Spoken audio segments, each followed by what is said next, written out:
தமிழகத்தின் தனித்துவ பண்பாடு, சிறப்பு வளர்ச்சி ஆகியவை பாதுகாக்கப்பட வேண்டும் என்றால் மீண்டும் தமிழ்நாடு முதலமைச்சராக திமுக தலைவர் ஸ்டாலின் வர வேண்டும் என ஆதி தமிழர் கட்சியின் நிறுவன தலைவர் ஜக்கையன் சேலத்தில் தெரிவித்துள்ளார்.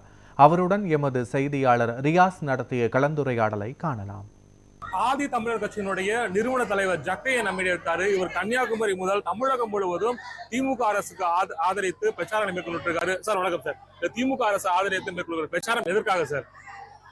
வரக்கூடிய சட்டப்பேரவை தேர்தலில் மீண்டும் திராவிட மாடல் ஆட்சி வளர வேண்டும், மரியாதைக்குரிய அண்ணன் மு.க. ஸ்டாலின் அவர்கள் மீண்டும் தமிழ்நாட்டுடைய முதலமைச்சராக வர வேண்டும் என்கிற ஒற்றை நோக்கத்துக்காக தான் இந்த பிரச்சார பயணத்தை நாங்கள் தொடங்கியிருக்கிறோம். தமிழ்நாட்டை பொறுத்தமட்டில் இன்றைக்கு திராவிட கருத்தின் மீது, திராவிட அரசின் மீது ஒரு மிகப்பெரிய வெளியிலிருந்து வரக்கூடிய சிலர் தாக்குதலை மேற்கொள்ளக்கூடிய ஒரு சூழ்நிலை இருக்கிறது. திராவிடம் என்பதுதான் தமிழ்நாட்டுடைய தனித்துவமான அடையாளமே திராவிடம் என்பதுதான். அப்படிப்பட்ட திராவிட சிந்தனையை முற்றாக அழித்தொழிக்க வேண்டும் என்று நினைப்பது ஒரு சமத்துவத்துக்கு எதிரானது, சமூக நீதிக்கு எதிரானது என்பதை இந்த நேரத்தில் மக்கள் மத்தியில் நாங்கள் எடுத்து சொல்லியிருக்கிறோம். தமிழ்நாட்டில் குறிப்பாக அனைத்து பகுதி மக்களுக்குமான நண்பர் யார், எதிரி யார், தமிழ்நாடு மென்மேலும் வளர்வதற்கு காரணம் யார், தமிழ்நாட்டுக்கு எதிராக சூழ்ச்சி செய்து சதி செய்பவர்கள் யார் என்பதை மக்கள் மத்தியில் அம்பலப்படுத்துவதற்காக நாங்கள் இந்த பிரச்சார பயணத்தை நாங்கள் தொடங்கினோம். தமிழக அரசு, திராவிட மாடல் அரசு குறிப்பாக ஆதிதிராவிட மக்களுக்கான புதிய புதிய திட்டங்களை கூட நிறைவேற்றியிருக்கிறார்.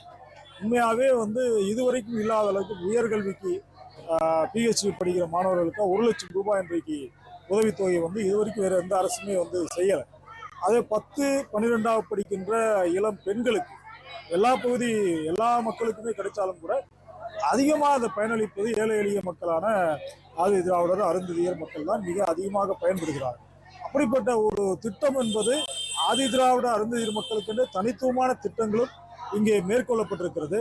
அதில் குறிப்பாக அருந்ததியர் மக்களுடைய வரலாற்று நாயகர்கள் மாவீரன் பொல்லான் அவர்கள், சுதந்திர போராட்ட தியாகி அவர்கள், அவருக்கு இன்றைக்கு ஒரு மிகப்பெரிய பிரம்மாண்டமான ஒரு சிலை, ஒரு கம்பீரமான அரங்கம் அமைக்கப்பட்டது திராவிட மாடல் ஆட்சியில்தான். அதே போல அருந்ததியர் சமூகத்தை சேர்ந்த ஒரு வீரமங்கை குயிலி அவர்கள், வேலுநாச்சியாருடைய படைத்தளபதியாக இருந்தவர், அவருக்கு சிலை அமைத்து ஒரு மணிமண்டபம் அமைத்திருப்பதும் இந்த திராவிட மாடல் ஆட்சியில்தான் நடைபெற்றிருக்கிறது. இப்படி எண்ணற்ற தியாகி இமானுவேல் சேகரனாருக்கு மணிமண்டபம், தாத்தா ரெட்டமலை சீனிவாசனுக்கு மணிமண்டபம், பண்டித அயோத்திதாசர் அவர்களுக்கு மணிமண்டபம், இப்படி எண்ணற்ற பல திட்டங்களை திராவிட மாடல் அரசு தான் செய்திருக்கிறது. ஆக அந்த அடிப்படையில் ஆதிதிராவிட மக்களுக்கு பொருளாதார முன்னேற்றத்திற்காகவும் அவருடைய கல்வி முன்னேற்றத்திற்காகவும் நிறைய திட்டங்களை இந்த அரசு திராவிட மாடல் செய்திருக்கிறது. வரக்கூடிய காலகட்டங்களிலும் இதைவிட அதிகமாக செய்வார்கள் என்கிற நம்பிக்கை இருக்கு. மக்கள் மத்தியில் ஒரு நல்ல வரவேற்பு இருக்கிறது நாங்கள் பார்க்குறோம். ஏன்னா நாங்கள் நவம்பர் 26 தொடங்கி, அது ஒரு மழைக்காலமாக இருந்தாலும் கூட அதன் பிறகு கிட்டத்தட்ட ஒரு 2 மாதங்கள் நாங்கள் வருகிறோம்.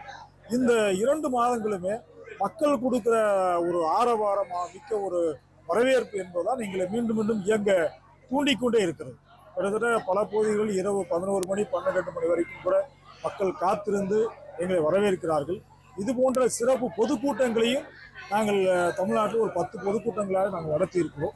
இன்றைக்கு சேலம் மாநகரத்தில் கூட இந்த பொதுக்கூட்டம் ஒரு ஆயிரக்கணக்கான மக்கள் திரண்டு பங்கேற்கக்கூடிய நிலைமை இருக்குது, நீங்களே பார்த்தீங்க. அதனால் இது ஒரு நல்ல வரவேற்பு இருக்கிறது. ஒடுக்கப்பட்ட அருந்ததியர் மக்கள் மட்டுமல்ல, அனைத்து பகுதி மக்களுமே இந்த பிரச்சாரத்தை வரவேற்கிறாங்க. குறிப்பாக திராவிட முன்னேற்ற கழகத்தினுடைய அமைச்சர் பெருமக்களும் சட்டமன்ற நாடாளுமன்ற உறுப்பினர்களும் இந்த பிரச்சாரத்தில் பங்கேற்றிருக்காங்க என்பது ஒரு சிறப்புக்குரிய செய்தி. உரிமை தொகை என்பது தேர்தலுக்காக என்று நாம் சொல்ல முடியாது. இது இந்த உரிமை தொகையை நிறுத்துவதற்கான ஒரு சூழ்ச்சி என்பது ஒன்றிய அரசில் இருக்கக்கூடிய சில பேர் நீதிமன்றத்திற்கு போய் இந்த உரிமை தொகையை எப்படியாவது நிறுத்திவிட வேண்டும் என்று நினைத்தார்கள். ஆனால் அது நடக்கவில்லை.